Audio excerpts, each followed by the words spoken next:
ગ્રંથનો પ્રારંભ કરતા પહેલા દેશ દેશાંતરમાં કંકોત્રી છપાવી, પોતાના સગા સંબંધીઓને તેડાવવા અને કથાનું સરસ મંડપ રોપાવી અને સરસ વ્યાસપીઠ બનાવવી, એના ઉપર બાજડ મૂકી શાસ્ત્રનું સ્થાપન કરવું અને એવી રીતે શાસ્ત્રનું સ્થાપન કર્યા પછી પૂજન વિધિ કરી અને સરસ મજાની કથાનો પ્રારંભ કરવો અને એ કથા સાંભળવા બેસીએ ત્યારે મર્યાદા પ્રમાણે બેસવું. કે મહારાજે આપણા સંપ્રદાયની અંદર બહુ સરસ રૂઢી પ્રથા બાંધી કે સ્ત્રીઓના ગુરુને સ્ત્રીઓ અને પુરુષોના ગુરુ પુરુષો. કે જ્યારે સંતો કથા વાર્તા કરતા હોય ત્યારે ભાઈઓની સભા આગળ હોય, ત્યારે બહેનોને લાભ મળે નહીં.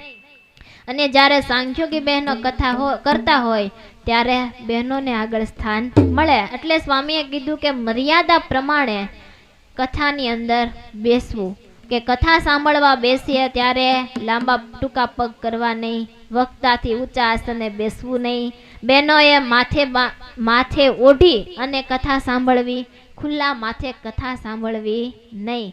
અને ભાઈઓએ પાઘડી પહેરીને કથા ન સાંભળવી. પહેલાના સમયમાં પાઘડી બાંધતા, હવે તો એ કાંઈ રહ્યું નથી, પણ શાસ્ત્રની અંદર એ લક્ષણો લખ્યા છે.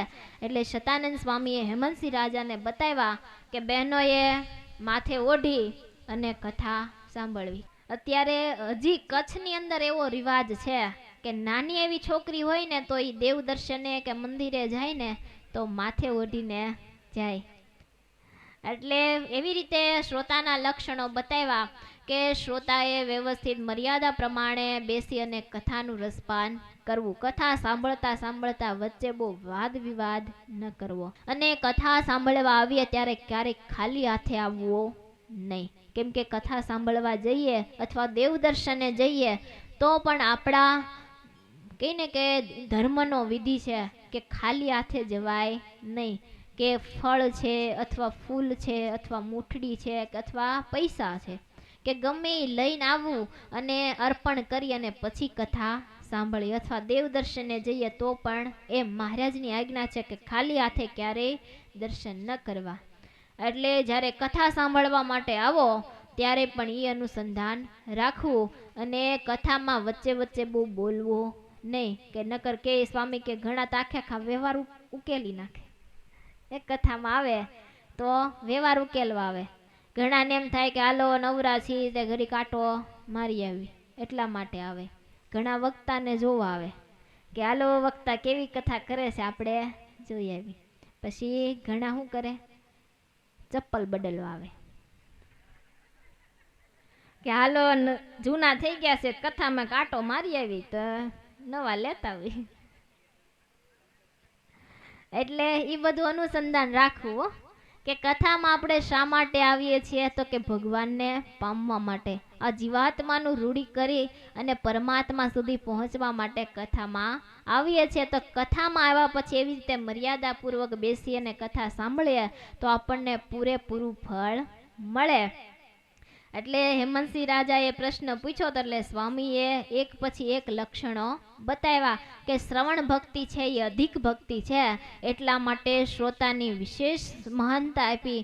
અને સ્વામી કહે છે યજમાન હોય એણે જ્યારે કથાની પૂર્ણાવતી થાય કહેતા હેમંતસિંહ રાજાએ 7મો પ્રશ્ન એ પૂછ્યો કે સ્વામી કથાની શાસ્ત્રની પૂર્ણાવતી થાય ત્યારે વક્તાને યજમાને શું દક્ષિણા આપવી. તો એનો વિધિ બતાવ્યો કે જે પોતાની શક્તિ પ્રમાણે કે જે પોતાના પાસે જેવી પાત્રતા હોય કે સામર્થ્ય હોય એ પ્રમાણે વક્તાને રાજી કરવા.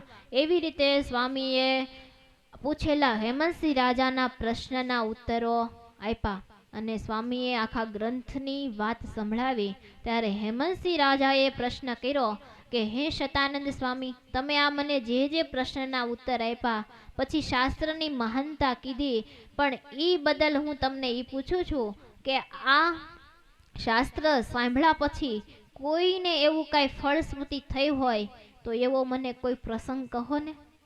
ત્યારે હેમંતસિંહ રાજાએ પ્રશ્ન પૂછ્યો એટલે શતાનંદ સ્વામી કહે છે કે હેમંત તો તું સાંભળ કે ઉત્તર હિન્દુસ્તાનની અંદર કાનપુર નામનું શહેર આવેલું છે. આ શહેરની અંદર માધવ નામના વિપ્ર રહેતા હતા કે એક બ્રાહ્મણ હતા.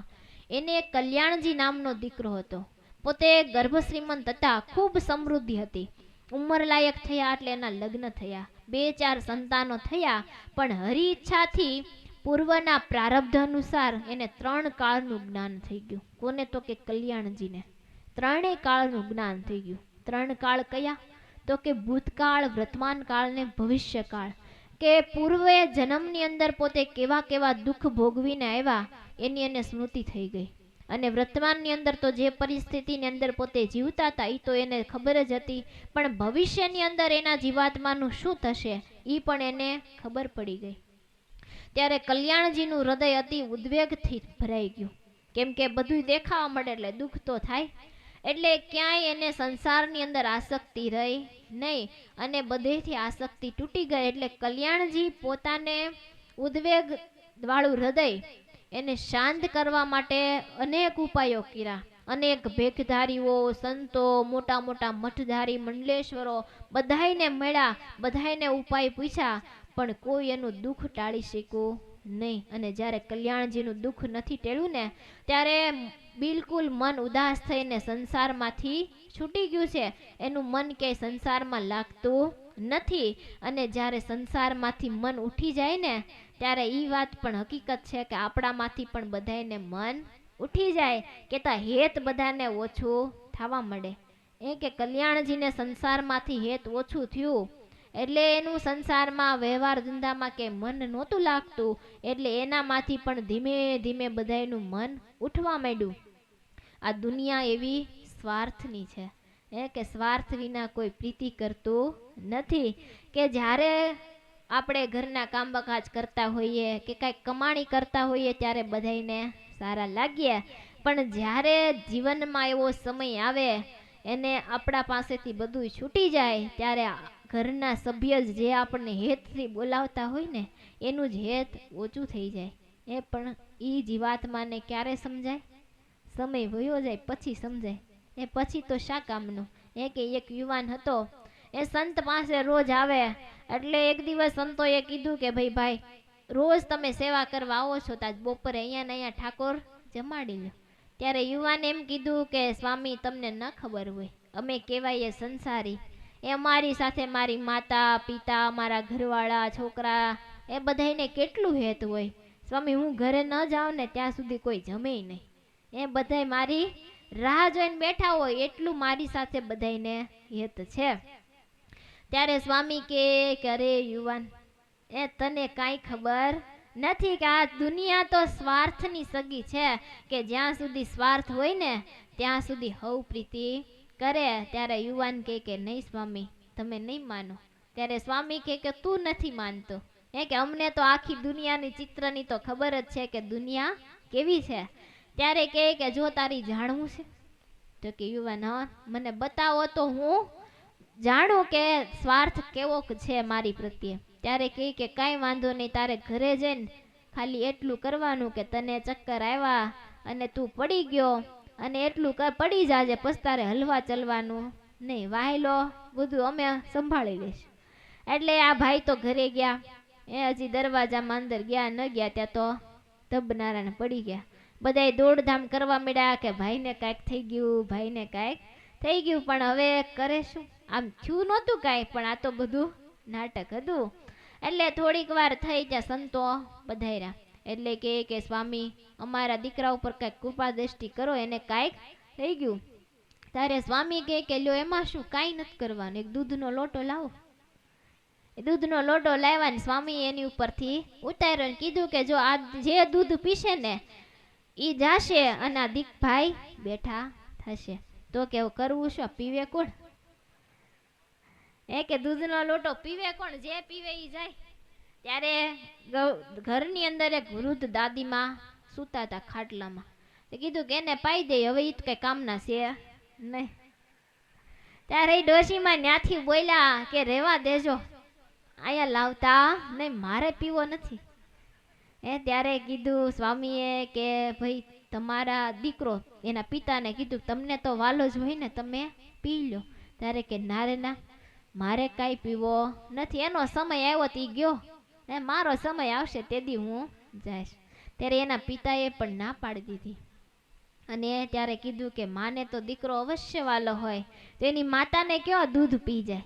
ત્યારે એની માં કે ના રે ના, મારે પીવો નથી. આ ભાઈ બધું સુતા સુતા સાંભળે છે કે મને તો એમ હતું કે મારા પિતાને મારી માતાને મારી સાથે ઘણું હેત છે, પણ અત્યારે ખબર પડી કોઈ પીવા તૈયાર થતું નથી. ત્યારે એના ઘરવાળાને કીધું કે તમે પી જાઓ, તમારા પતિ તો તમને વાલા જ હોય ને. ત્યારે એના ઘરના કે ના રે ના, મારે જ કઈ પીવું નથી. અત્યારે તો રિવાજ છે કે આઈ મૂકીને બીજે, એમાં તો કઈ વાર જ નથી. એટલે મારે પીવો નથી, ભલે ને ગયા, હું તો બીજે જઈશ. એટલે સ્વામી કહે તો એવું કરીએ, કોઈ ઘરના સભ્ય પીતા નથી તો અમે પી જઈએ. કે તો તમે પી જાઓ તો બહુ સારું, તમારા વાહે ક્યાં કાંઈ છે. પણ સ્વામી કહે કે જો અમે પી જશું તો આ ભાઈ બેઠા થશે ને અમે જશું. તો કે ઉભા રહો, એમ કરો દૂધ પીવો ખરા, પણ ઘરની બહાર જઈને, અમારા ઘરથી બહાર જઈને પીજો, કે જેથી કરીને તમે જાઓ તો વાહે કારજ અમારે કરવું પડે નહીં. ત્યારે સંતો કે કાંઈ વાંધો ને, અમે તો મંદિરે જઈને પી જઈશું. સંતો તો દૂધનો લોટો લઈને ઉપડ્યા, અને આગળ સ્વામીને વાહે ઓલા ભાઈ. અરે કીધું ઊભો રે ભાઈ, ઊભો રે. તો કે હવે પૂરું, કે આજ ખબર પડી ગઈ કે તમને મારી સાથે કેટલું હેત છે. એટલે દુનિયા કેવી છે, તો કે સ્વાર્થની દુનિયા છે, કે સ્વાર્થ વિના કોઈ પ્રીતિ કરતું નથી. એટલે કહે છે સ્વામી કે આ કલ્યાણજીને જ્યારે સંસારમાંથી મન ઉઠ્યું ને, ત્યારે એના પ્રત્યેથી પણ બધાને હેત ઓછું થવા માંડ્યું. અને કલ્યાણજી તો પોતાના સુખને વાસ્તે તીર્થયાત્રા કરવા માટે નીકળી ગયા. અને અનેક મઠધારી, મંડલેશ્વરો, મહંતો, સાધુઓ, ભેખધારીઓ બધાને મેળાને પોતાનું દુઃખ વ્યક્ત કર્યું, પણ હજી સુધી કોઈ એનું દુઃખ નિવારણ કરી શક્યું નહીં. ત્યારે એને એમ થયું કે હવે આ દુઃખમાંથી હું કેમ બહાર આવું. એમ નિર્ધાર કરી અને પોતે વિચારમાં ઉતરી ગયા છે. એટલે વિચારતા વિચારતા કલ્યાણજીને કાંઈ મળતું નથી. કે ઓહો, આ તો કેટલી સ્વાર્થની દુનિયા છે. કે એક દી બધા જ મને બોલાવતા, કે બધાય મારી સાથે હેત રાખતા, અને આજે ઈ જ બધાય ઘરના સભ્યોએ મારી સાથેથી પ્રીતિ તોડી. અને આ 3 કાળનું મને જ્ઞાન થયું છે, પણ મને આ દુઃખ હવે મારાથી જીરવાતું નથી. કોઈ એવા મને સત્પુરુષ મળે, કે કોઈ એવા મને આમાંથી ઉગારનારા મળે તો મારું કામ થાય. ઈ વાસ્તે પોતે ચિંતામાં ને ચિંતામાં દિવસો વ્યતીત કરે છે, પણ એનું દુઃખ હળવું થતું નથી. એટલે આ કથા ઉપરથી આપણે પણ વાલા બહેનો અનુસંધાન રાખવું કે આ દુનિયા કેવી છે, તો કે સ્વાર્થની દુનિયા છે. એટલે આ સ્વાર્થની દુનિયામાંથી આપણે પણ પ્રીતિ તોડી અને ભગવાનનું ભજન કરીને ભગવાનના રસ્તે વળી જવું. કે બાઈ મીરાનો પણ પ્રસંગ છે, કે બાઈ મીરા જ્યારે પરણીને સાસરે ગયા અને બહુ હજી નાની ઉંમર હતી, ત્યારે એના પતિદેવ મૃત્યુ પામ્યા. ત્યારે મીરાબાઈને બધાએ બહુ સમજાવ્યા, કે ફરીવાર તમે લગ્ન કરો. ત્યારે મીરાબાઈ એમ કીધું કે એવા વરને વરીને શું કરું, કે આજ જીવે ને કાલ મરી જાય. કે એવા વરને હું વરું તો આ તો મર્યા, અને વળી હું બીજા વરને વરું ને ઈ આજ મરે કે કાલ મરે એનું કાંઈ નક્કી નથી. ઈ કરતા હું એવા વરને વરી જાઉં કે મારો ચૂડલો અમર થઈ જાય. કે ભગવાનને હું જો ભેટી જાઉં ને તો મારો ચૂડલો અમર થઈ જાય.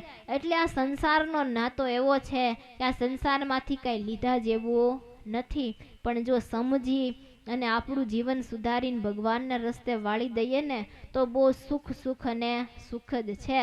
બાકી આ લોકમાં તો શું આવ્યા ને શું જવાના, મહેમાન ગતિ જ છે. ક્યારે મહેમાન ગતિ પૂરી થઈ જાય એનું કાંઈ નક્કી નથી. કે એક દાડો આજ નહીં તો કાલ, કાલ નહીં તો પ્રમદી, એક દી તો બધાને જવાનું જ છે. ને સ્વાર્થની દુનિયા છે, મતલબની દુનિયા છે. અહીંયા કોઈ કોઈને પૂછતું નથી. આ તો જ્યારે જરૂર પડે ત્યારે 1 દાડો 2 દાડા 5 દાડા હવ યાદ કરે, બોલાવે, અને ગયા પછી પણ એમ જ હોય ને. માણ 13 દી તો માણ પૂરા થાય, હવે તી પૂરા નથી થતા. 5મે દિન 6ઠે દી કારજ પૂરું કરી દે. એ અત્યારે કોઈને કઈ સમય નથી. એટલે દુનિયા કેવી છે? તો કે મતલબની દુનિયા છે કે આહા કોણ ભલાને પૂછે છે, આહા કોણ બુરાને પૂછે છે. અરે મતલબ બધી છે, નિસ્બત બધી. અહીંયા કોણ ખરાને પૂછે છે? કે અત્તરને નીચોવી લઈને અહીં કોણ ફૂલોની દશાને પૂછે છે. આ તો સંજોગ ઝુકાવે છે, બાકી નહીં તો અહીં કોણ ખુદાને પૂછે છે. કે સમય સંજોગો એવા છે કે ભગવાનને ઝુકાવે છે, બાકી તો અહીંયા કોઈ ભગવાનને પૂછે એવું છે નહીં. એટલી સ્વાર્થી દુનિયા છે. એટલે મતલબની દુનિયા છે. તો એ મતલબની દુનિયામાંથી ભગવાનના રસ્તે વળી ભગવાનને પામી જવું ને, એ જ ખરેખરી કમાણી છે. એટલે તો મહારાજે અંત્યના 30મા વચનામૃતમાં કીધું કે આ ઘડીને આ પળ મરી જવું છે, એમાં વિલંબ જણાતો નથી. આટલું કામ કર્યું ને આટલું બાકી છે. એ જગતને જેમ કરવું હોય એમ કરે, પણ આપણે તો શું કરવું છે? તો કે ભગવાનના રસ્તે વળીને ભગવાનનું ભજન કરી લેવું છે. કે ક્યારે અંતકાળ આવશે એની કાંઈ આપણને ખબર નથી. માટે જાગૃત બની ભગવાનનું ભજન કરી લેવું. રોજ સવારે ઉઠી મંદિરે જઈને ભગવાનની પાસે 2 હાથ જોડીને કરગરીને પ્રાર્થના કરવી કે ભગવાન, જેવો છું તેવો તોય હું તારો છું, તું મને સંભાળી લેજે.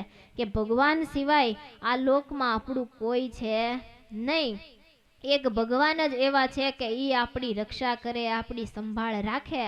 એટલા માટે રોજ સવારમાં ઉઠી 2 હાથ જોડી ભગવાનને પ્રાર્થના કરવી કે ભગવાન, તમે તો કૃપાનાથ છો, દયા કરજો, અને જેવો તેવો તોય હું તમારો છો, તું મને સંભાળી લેજો. આમ શતાનંદ સ્વામી કહે કે કલ્યાણજીનું મન સંસારમાંથી ઉદાસ બન્યું અને આમાં મારું કોઈ નથી. એટલે સાચા સાધુ પુરુષને ગોતવા માટે પોતે નીકળી ગયા. કે એવા કોઈ સાધુ પુરુષ મળી જાય ને તો એના માધ્યમથી આ દુઃખ મારું ઓછું થાય. બહુ સ્થાનકમાં પડ્યા, પણ મનને ક્યાંય સંતોષ થતો નથી. ને આખરે ફરતા ફરતા ગુજરાતની અંદર આવ્યા. પશ્ચિમ પંચાલ દેશમાં એને સમાચાર મળ્યા કે ત્યાં પ્રગટ ભગવાન વિરાજમાન છે. એટલે ફરતા ફરતા કલ્યાણજી ગઢપુર આવ્યા.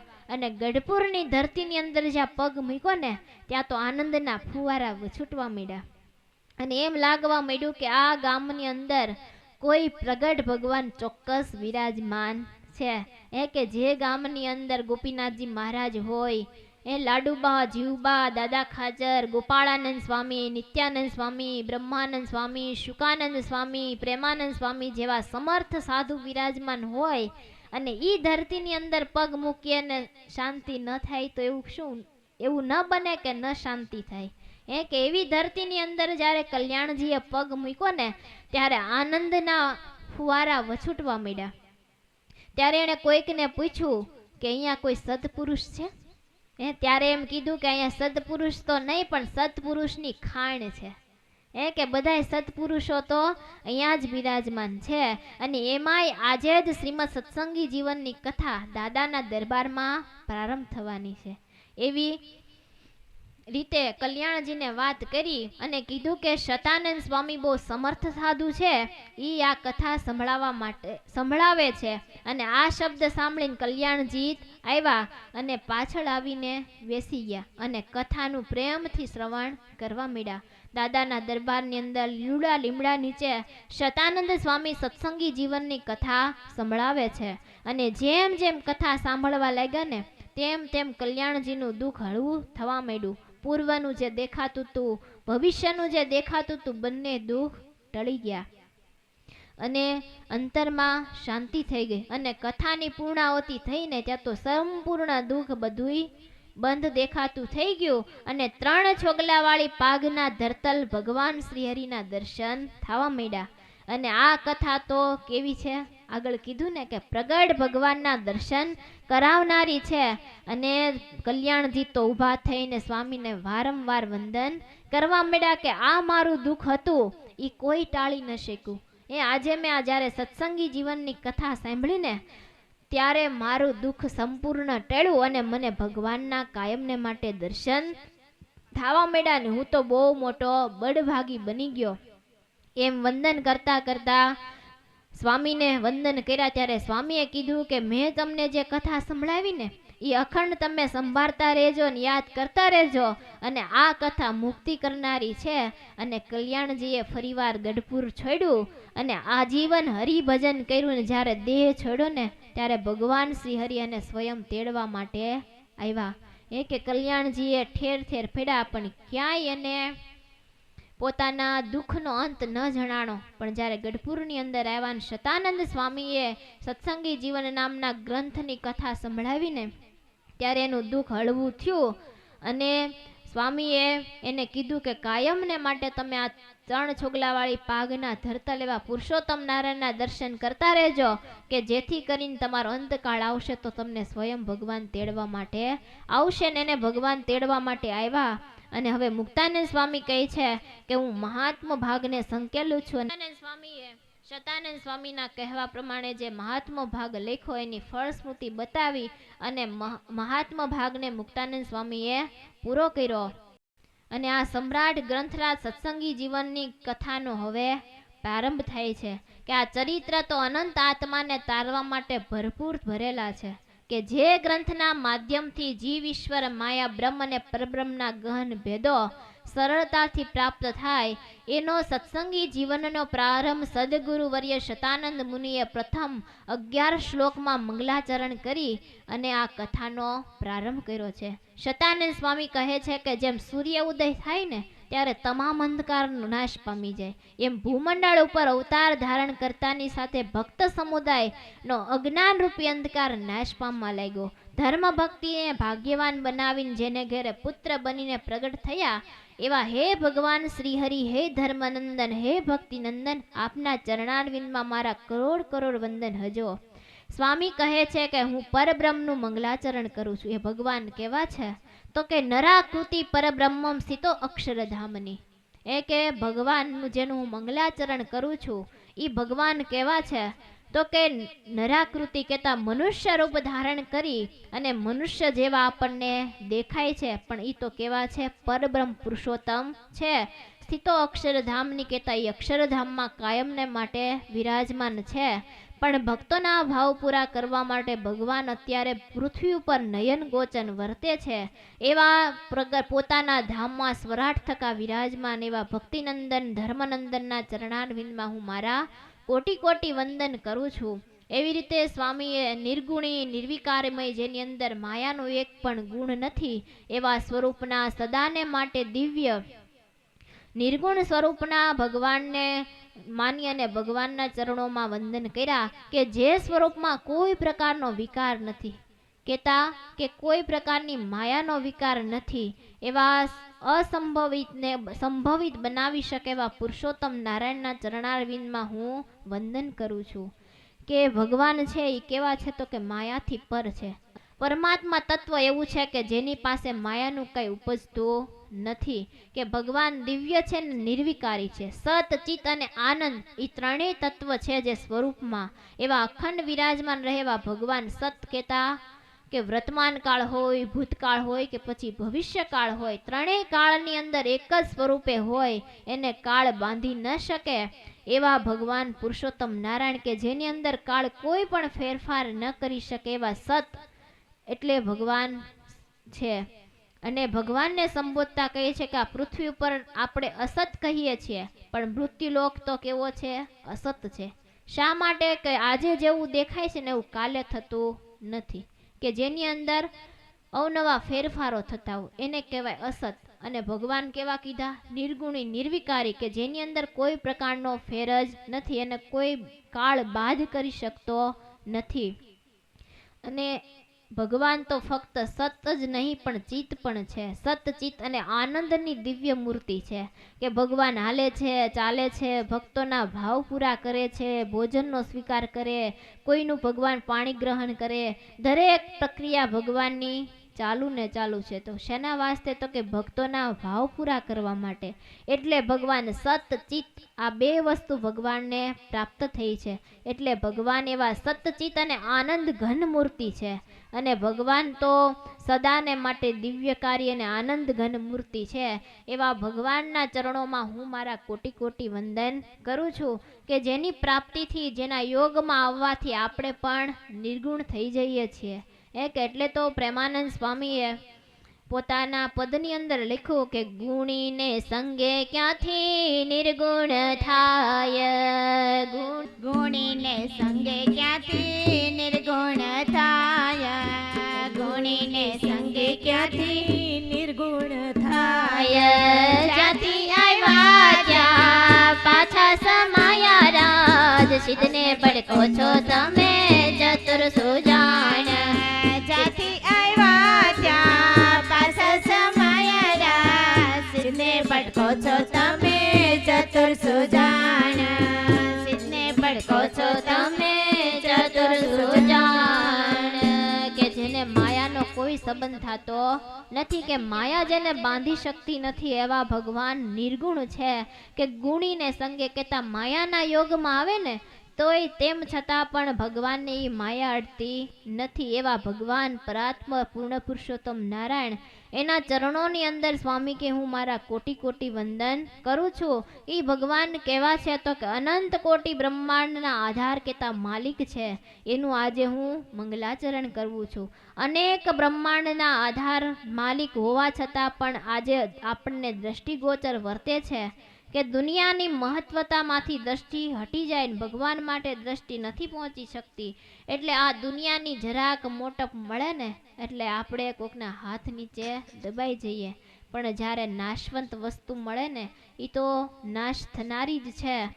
એટલે મહારાજની એટલી બધી મોટપ છે કે ભગવાનનું જો ભજન કરીએ ને તો આ દુનિયામાં આપણાથી પણ કોઈ મોટો નથી. કે ભૂમાનંદ સ્વામીએ કક્કો લખ્યો, એની અંદર સ્વામીએ લખ્યું કે બબ્બાબાજી જીતી ગયા જે જગમાં સતસંગી થયા, બબ્બાબાજી જીતી ગયા જે જગમાં સતસંગી થયા, બબ્બાબાજી જીતી ગયા જે જગમાં સતસંગી થયા, જેણે કીધો કુસંગ ત્યાગ તેજ મનુષ્યન મોટા ભાગ, જેણે કીધો કુસંગ ત્યાગ તેજ મનુષ્યન મોટા ભાગ, પ્રગટ પ્રભુને શરણ રહ્યા બબ્બાબાજી જીતી ગયા, પ્રગટ પ્રભુને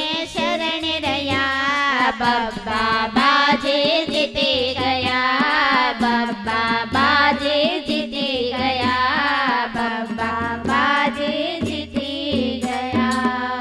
કે જેણે પ્રગટ ભગવાનનો આશરો સ્વીકાર્યો ઈ બબ્બાબાજી જીતી ગયા. કે જેણે કુસંગનો ત્યાગ કરીને ભગવાનને પામીને ભગવાનનું શરણું લઈ લીધું એણે ભગવાનના શરણે થયા એટલે મનુષ્ય તનની સફળતા પ્રાપ્ત થઈ ગઈ. કે ઈ આખું જગત જીતી ગયા, એ પછી એને કાંઈ કરવાનું રહેતું નથી.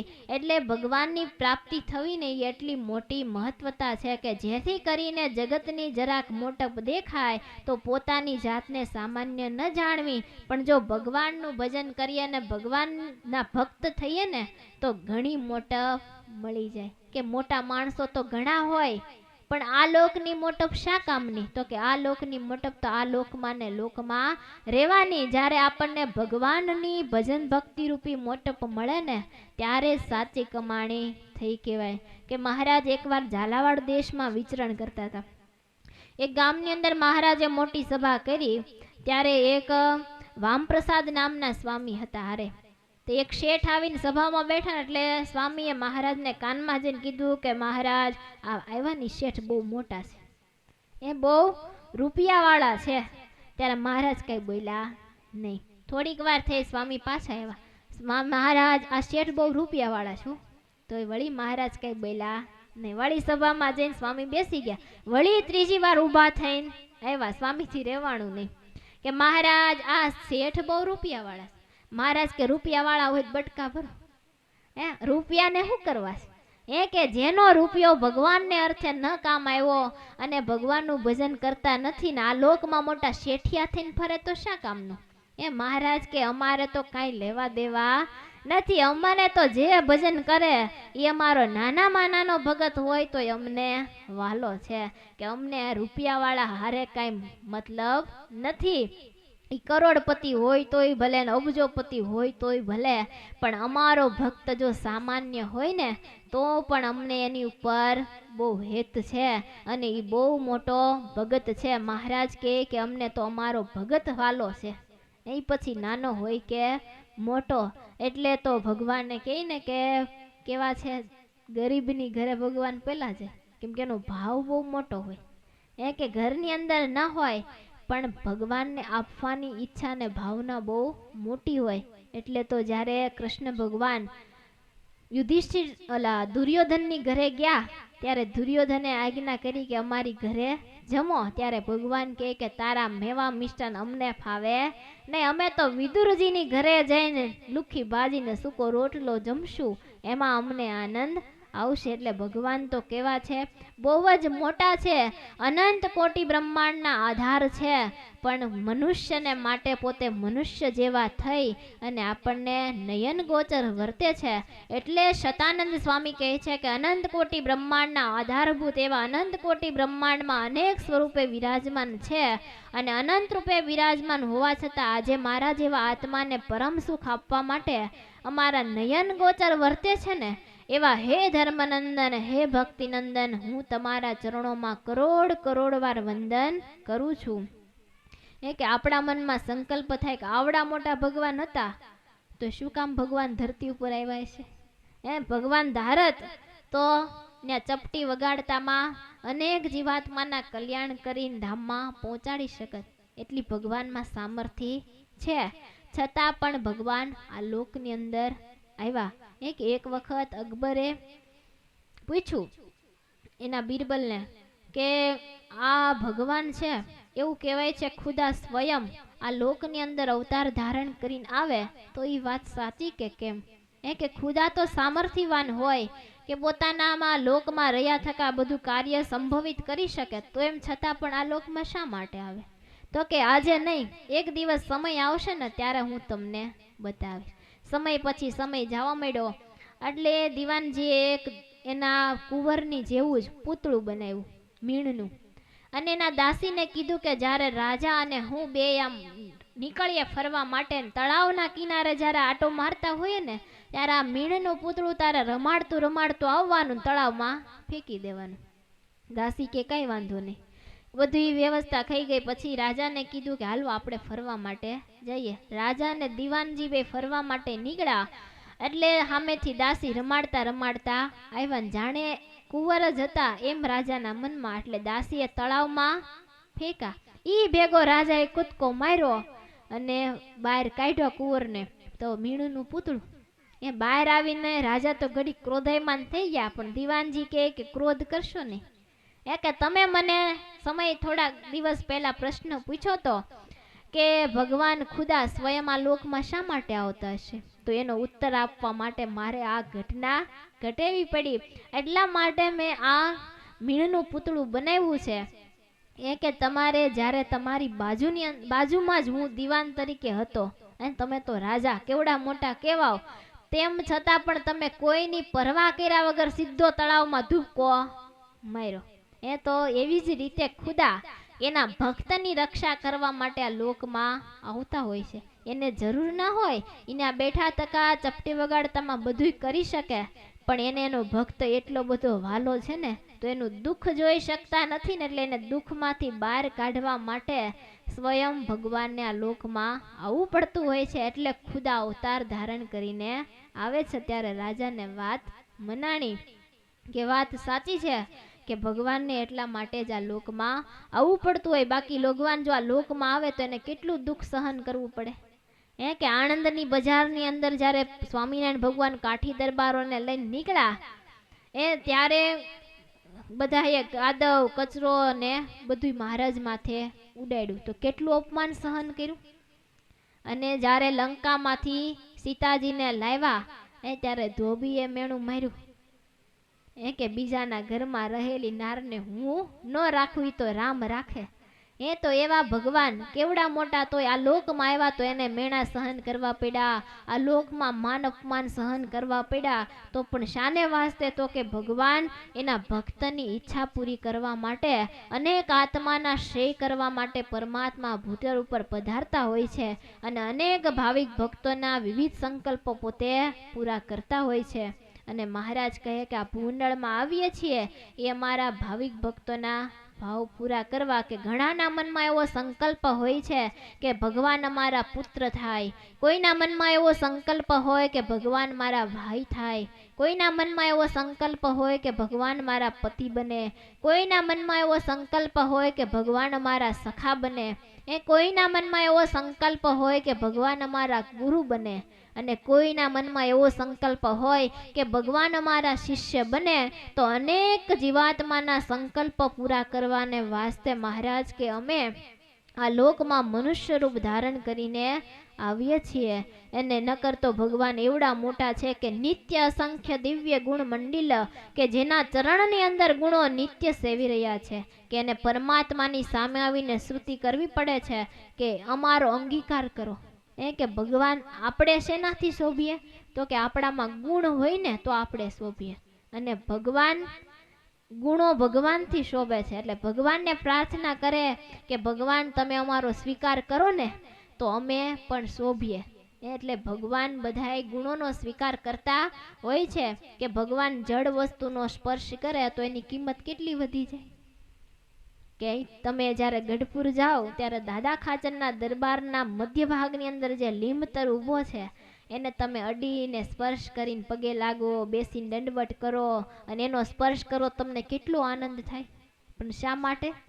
કે અહીંથી તમે ગરડા સુધી જાઓ કેટલાય લીમડા આડા આવે, ત્યાં પગે લાગી લેતા, પણ એને લાગીએ તો એનું કઈ ફળ થાય નહીં. કે પુરુષોત્તમ નારાયણ જેની નીચે અનેક વાર સભા ભરીને બેઠા, એનો સ્પર્શ પુરુષોત્તમ નારાયણે કર્યો એટલે એ લીમડાની કિંમત વધી ગઈ. કે ભગવાન જ્યારે ભક્તો પર રાજી થતા ત્યારે કાપડની અંદર ચરણારવિંદ છાપી આપતા. તો ઈ કાપડનું મૂલ્ય ઈ સમયમાં તો હાવ સસ્તું હોય. જ્યારે ભગવાન એમાં ચરણારવિંદ છાપીને આપે ને ત્યારે એના ઈ જ કાપડની કિંમત કેટલી વધી જાય. કે કરોડો રૂપિયા દેતા પણ ઈ વસ્તુ આપણને પ્રાપ્ત ન થાય. એટલે કહેતા કે જડ વસ્તુને પણ જો ભગવાનનો યોગ થઈ જાય ને તો પણ એની મહત્વતા વધી જાય છે. તો આપણને ભગવાનનો સંબંધ થાય તો આપણું કેટલી વધી જાય મહત્વતા. એટલે ભગવાને આપણને આવો મનુષ્ય દેહ અને બધી સાનુકૂળતા આપી તો ભગવાનના સંબંધ રાખી અને ભગવાન તરફ વળી અને ભગવાનને પામીએ તો આપણી પણ કિંમત વધી જાય. કે કરોડો દાન દેતા મોંઘો મનુષ્યનો જન્મ ન મળે ને એ આપણને સહેજે મળ્યો છે, પણ એ વૃથા વહી ન જાય ને એનું અનુસંધાન રાખવું. કે ક્યારે કાળનો કોળિયો કરી જશે એનું કંઈ નક્કી નથી. કે આપણને ખબર નથી કે કાલ સવારે કોનું શું થવાનું છે, એનું કાંઈ નક્કી નથી. એટલે તો કોઈ કવિએ કીર્તન લખ્યું છે ને કે કોણ જાણી શકે કાળને રે, સવાર કાલ કેવું થશે. કોણ જાણી શકે કાળને રે, સવાર કાલ કેવો થશે. તારા મોટા મોટા બંગલા રે, મોટર ને ગાડી વાળી. તારા મોટા મોટા બંગલા રે, મોટર ને ગાડી વાળી. બધી માયા મૂડી બધી માયા મૂડી મેલી રે, કે ખાલી હાથ જાવું પડશે. બધી માયા મૂડી મેલી રે, કે ખાલી હાથ જાવું પડશે. કોણ જાણી શકે કાળને રે, સવાર કાલ કેવું થશે. કોણ જાણી શકે કાળને રે, સવાર કાલ કેવો થશે. તારો દેહ રૂપાળો રે, નહીં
જાણી શકતું નથી કે કાલ સવારે શું થવાનું છે, કે આ લોકમાં આવ્યા એટલે એક દી તો જવાનું નક્કી છે, પણ કાળ ક્યારે કોનો કોળિયો કરી જાય એનું કાંઈ નક્કી નથી. કે ગમે એવા મોટા અબજોપતિ હશે, કે રૂપિયાની પથારી પર હુતા હશે, કે અખંડ એસી રૂમમાં રહેતા હશે, તોય એક દી તો જવાનું ને જવાનું, કે આ દેહમાંથી હંસલો એક દી ચોક્કસ વિદાય લેશે.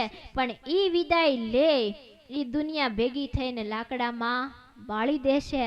એટલે તો એક સંતે અદ્ભુત વાત લખી કે આहा किसी की लाश को गिद्धों को खिलाई जाती है, आहा किसी की लाश को अग्नि में जलाई जाती है, आहा किसी की लाश को जमीन में दफनाई जाती है, आहा किसी की लाश को पर पुष्पों बिछाई जाती है, बस इस तरह इस दुनिया में मिटाई जाती है.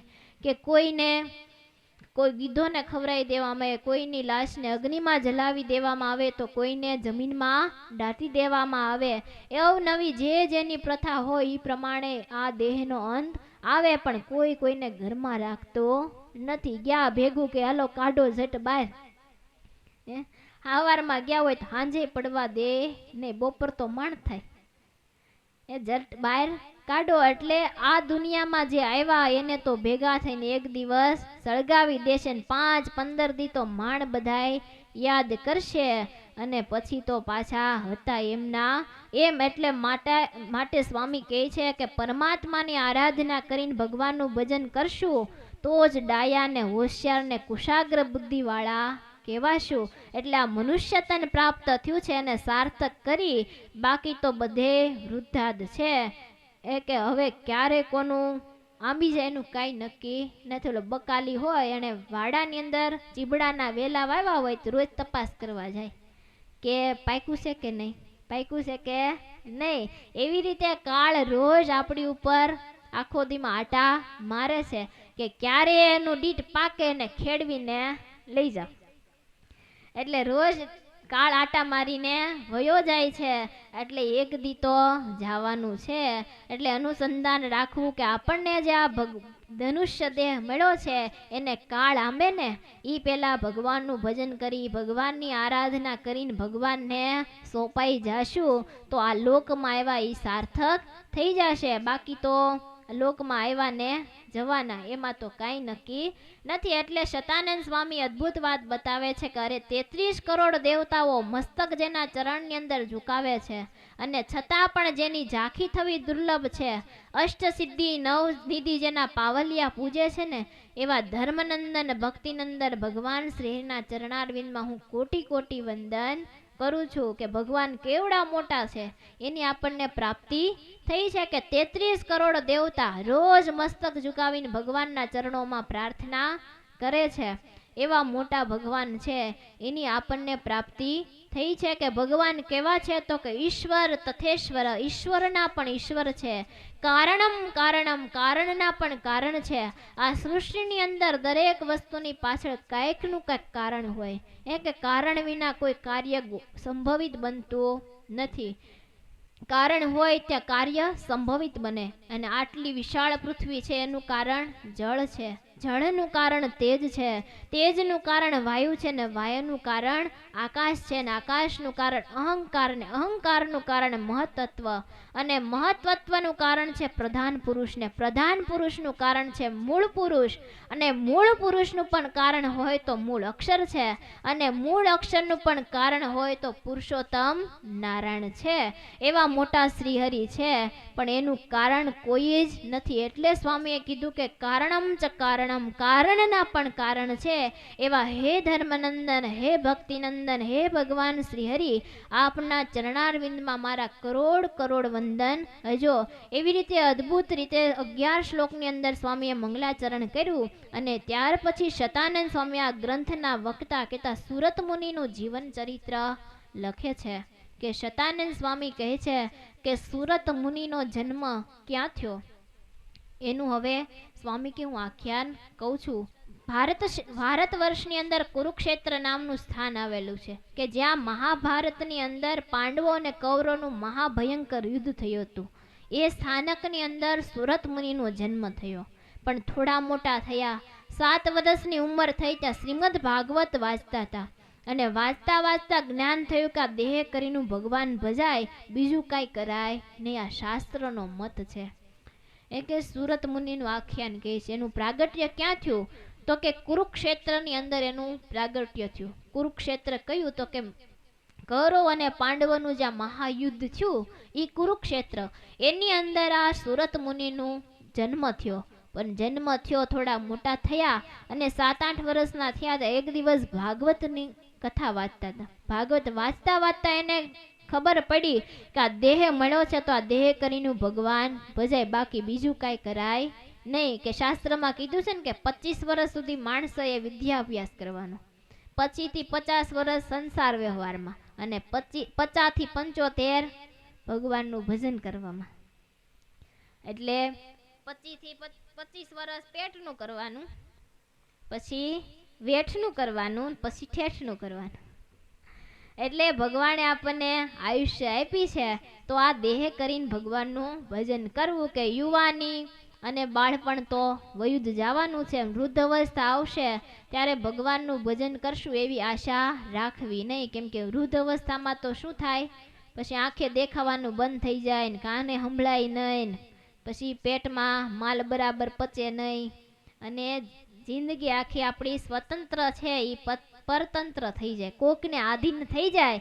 એટલે ઈ પેલા ભગવાનનું ભજન કરીને ભગવાનના ધામને પામી જવું. ભગવાનને પ્રાર્થના કરતા રહેવી રોજ કે ભગવાન અમે જ્યાં સુધી હાલતા ચાલતા છીએ ને એમને લઈ જાજે, એ કોઈની સેવા લેવી નહીં. ઈ ખાટલામાં પડવું અને પછી તો પીડા ભોગવવી. તો ઘરના સભ્ય સેવા તો કરે પણ એ પીડા તો આપણે ભોગવવી. અને તઈ કાંઈ ભગવાનનું ભજન થાય નહીં. તઈ તો શું થાય, ઓય બાપ ને ઓય માં, ન્યા કાંઈ ભગવાન સાંભળે નહીં. એટલે વૃદ્ધપણામાં કોઈ દી ભગવાનનું ભજન થયું નથી કોઈથી, અને થવાનું પણ નથી. એટલે સુરત મુનિને શ્રીમદ ભાગવત 7 વર્ષે સાંભળ્યું ને, ત્યાં તો હજી નાની એવી અવસ્થા છે, 7 વર્ષની અંદર સાચું સમજાઈ ગયું કે આ દેહ કરીને ભગવાનનું ભજન જ કરાય, બાકી બીજું કરાય નહીં. હવે આપણે કાંઠે પૂગવા આવ્યા તોય હજી આંખ ખુલી નથી કે ખુલી ગઈ, ભજવાનું ભજન કરવા માંડ્યા છો.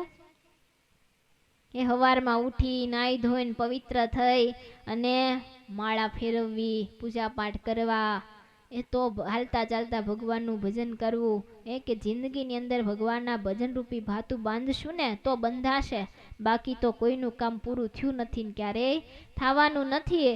એટલે સુરત મુનિને 7 વર્ષની ઉંમરમાં જ સમજાઈ ગયું કે કરવું તો ભજન કરાય, બાકી આ લોકની હાઈવે કરાય નહીં. એટલે એને એ વાત સમજાઈ ગઈ કે પણ ગ્રહસ્થને શું હોય, 7 વર્ષની ઉંમરમાં સમજાઈ ગઈ, પણ સમજાઈ જાય ને ભગવાનનું ભજન કરવા મળે તો ગ્રહસ્થ એના દીકરા દીકરીઓ જો ભગવાનના રસ્તે વળે ને તો શું કે અત્યારે ન ભજન કરાય, અમે કરીએ છીએ તમારે કરાય. પણ ઈ જ્ઞાન એને અપાય નહીં. ભજન કરતા હોય તો કરવા દેવાય ને આપણે પણ હારે શરૂ કરી દેવાય. પણ ગ્રહસ્થને એમ થાય અમે ખાડામાં પડ્યા ને ઈ કેમ ન પડે, અમે લાડવો ખાધો તારો ઈ ખાવા જોઈએ, એ બધાને ચાખવો પડે ને, કોઈ ચાખા વગર રહી જવું ન જોઈ. એટલે એવી રીતે કે પોતે પડ્યા હોય એટલે દીકરા દીકરીઓને પણ ખેંચીને અંદર નાખે. એક વખત મહારાજ અમદાવાદથી ગઢપુર જતા, એ રસ્તામાં રાત્રિ પડી ગઈ ને તો મહારાજ ધોલેરા બાજુ રોકાઈ ગયા. એટલે ધોલેરા રોકાણા ને ખારો પાટ, એટલે રાતવાસો તો કર્યો, પણ બાજુમાં જ્યાં મહારાજ ઉતર્યા હતા ને એની બાજુ નજીકમાં ગણપતિની બહુ મોટી મૂર્તિ, એટલે સુરા ખાચર ને સોમલા ખાચર, અલૈયા ખાચર બધા હતા. એટલે એને એમ થયું કે હાલો ને આપણે અહીંયા ઠેઠ આવ્યા ને ગણપતિની મૂર્તિ જોવા ન જાય તો આપણે રહી જાય, અફસોસ રહી જાય. ન્યા ઠેઠ જ્ઞાન તોય જોવા ન ગયા, હાલો આપણે ગણપતિની મૂર્તિ જોવા જાય. મૂર્તિ જોવા માટે તો ગયા, પણ હાલી મૂર્તિ બહુ મોટી, એટલે સુરા બાપુને રમૂજ ઉજી, કેમ કે આમ થાય રમૂજી ભગત કે આવડા મોટા ગણપતિ તાને ડૂટી કેવડી હશે, લઈને હાથ તો નાખું. એટલે સુરા ખાચરે હાથ ઊંચો કર્યો અને ડૂટીમાં નાખ્યો, માંડમાં નાખ્યા, પણ તોય નાખ્યો ખરા, પણ ડૂટીની અંદર વીછી બેઠેલો ડંસ માર્યો. પણ કાઠી દરબાર રહ્યા ને એટલે આંગળી કાઢીને સીધી મોઢામાં મૂકીને માળું ટાઢું, બહુ ટાઢું. એમ કર્યું એટલે ભૂરા કાપુ તો ત્યાંથી નીકળ્યા એટલે સોમલા ખાચર આવ્યા. એને આવીને આંગળી નાખી, એને વીછી કહેવડે કે માળું ટાઢું બાર ટાઢું. એમ કરતા કરતા જીવા ખાચર આવ્યા ને એક પછી બધાએ કાઠી દરબારો બધાએ લાભ લીધો, પણ માળું કોઈ બોલે નહીં. કે ન્યા વીછી બેઠો છે એટલે કોઈ હાથ નાખશો નહીં. એટલે નાખે ને બધા એક અરખું બોલે માળું ટાઢું બહુ ટાઢું. એક વાણિયા ભગત હારે હતા, એને એમ થયું કે આ બધાય લાભ લઈને હું કેમ રહી જાઉં. તે એણે હાથ ઊંચો કરી અને ડૂટીમાં નાખ્યો. એને વીછીએ દંશ માર્યો, એને તો રાડે રાડ શરૂ કરી, અરે વીછી કેવડો. અને જૈન મહારાજને કીધું, તે મહારાજ કહે કે પણ ક્યાં ગયા તા ને શું થયું? કે મહારાજ અમે ગણપતિની મૂર્તિ જોવા ગયા તા, તો આ બધાયને વીછી કેવડો ને તો મહારાજ કોઈ ન બોલ્યું કે ત્યાં વીછી છે. મેં હાથ નાખ્યો તો મને કેવડો. મહારાજ કહે કે આ દુનિયા જેવી છે, કે પોતે તો પડે પણ બધાયને લાભ અપાવે. કે અમે લાડવો ખાધો ને અમે દુખી થયા ને અમારા દીકરા દીકરીઓ કેમ ન થાય. એટલે બધાયને એને પણ સંસારમાં ધકેલે. એટલે મહારાજ કહે છે કે પોતે તો સંસારમાં પડ્યા પણ દીકરા દીકરીઓને પાડવા નહીં. કે કોઈ ભગવાનના રસ્તે વળતા હોય ને ભગવાનનું ભજન કરતા હોય તો એને ભગવાનનું ભજન કરવા દેવું, એમાં ના પાડવી નહીં.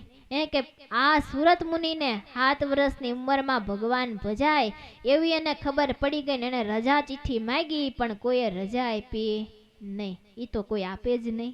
ભગવાનનું ભજન કરવાનું નામ લે તો અમુકના ઘરમાં પૂરી દે પણ રજા આપે નહીં. એવી રીતે સુરત મુનિને રજા ન આપી ત્યારે પૂછ્યા વગર ઘર બાર છોડ્યા ને નીકળી ગયા. અને ભગવાન ભજવા હોય એ કઈ પૂછવા રે? એ તો પૂછ્યા વગર જ નીકળી જાય. જે પૂછવા રે એ ભગવાન ભજે નહીં.